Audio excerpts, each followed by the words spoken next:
Good day, Miss. I'm same group with Kayan, Edwin, and Hongji, and then Kayan, Edwin will talk about the 24 Festival Drums, and then I'll talk about Silat with Hongji together.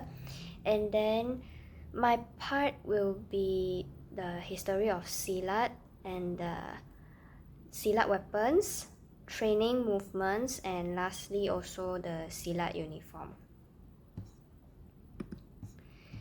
For Silat history, actually it's more like a legend to me. This legend is like a story like that. It's more of story than history.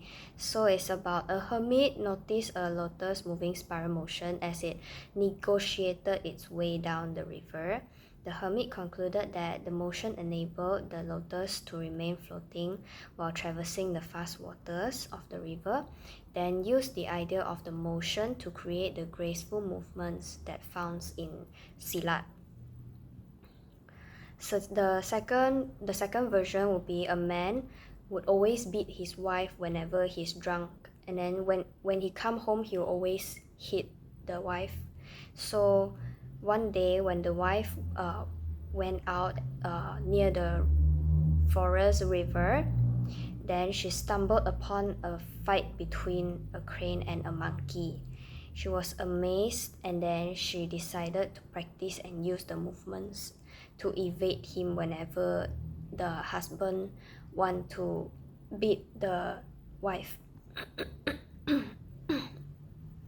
So the wife so when the wife evade him, the husband found out that he can't really like attack back. So the only thing he can do is to like learn from the wife. So the wife taught her husband the movements so he could participate in a competition to find a warrior for the king. And so lastly, he won the competition and became a respected and disciplined warrior. He decided to quit drinking and become a loving and caring husband. So this is the story for Silat. Next, we'll go to the weapons. There are a few types of weapons. There are bladed weapons, blunt weapons, long weapons, flail weapons. And so bladed weapons, the most that we could see is karambit, parang, or can be as golok, and also keris and sabit. These are more like knives, they are sharp. And then for long weapons, the most common one will be lembing. And for blunt weapons will be tonfas and tongkat. And the flail weapons will be cambuk and liangchat. And next will be the training movements.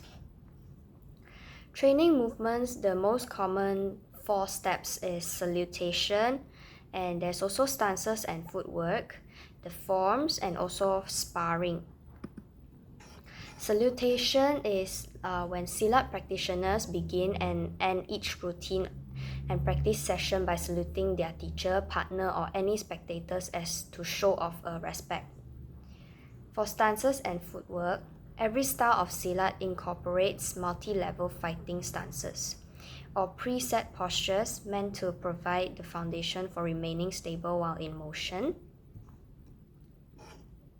Forms are a series of pre-arranged movement practiced as a single set. Their main function is to pass down all of the styles and techniques. It's actually, I learned Taekwondo before, so it's like Taekwondo's Taegyok and Pumse. It's already a set of movements, and then just have to memorize and follow it. And so for sparring, it's like fighting. Sparring in Silat may be done according to official competitive rules with protective gear, or traditionally with no protection at all.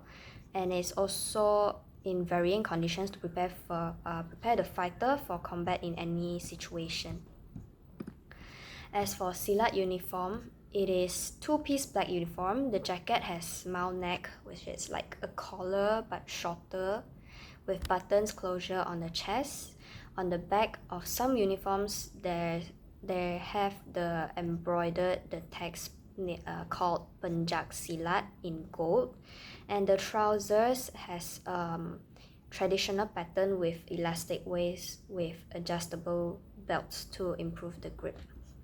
And Silat is like any other martial arts. They provide belts also for different levels, and the levels are marked with belts. There are a few colors like white, blue, brown, yellow, green, red, and black belt. And then the white is the lowest one, and then the highest one will be the black one. And for every level, each Silat exponent needs to master 7 topics which emphasize in specific required skills in that level. That's all from me. Thank you.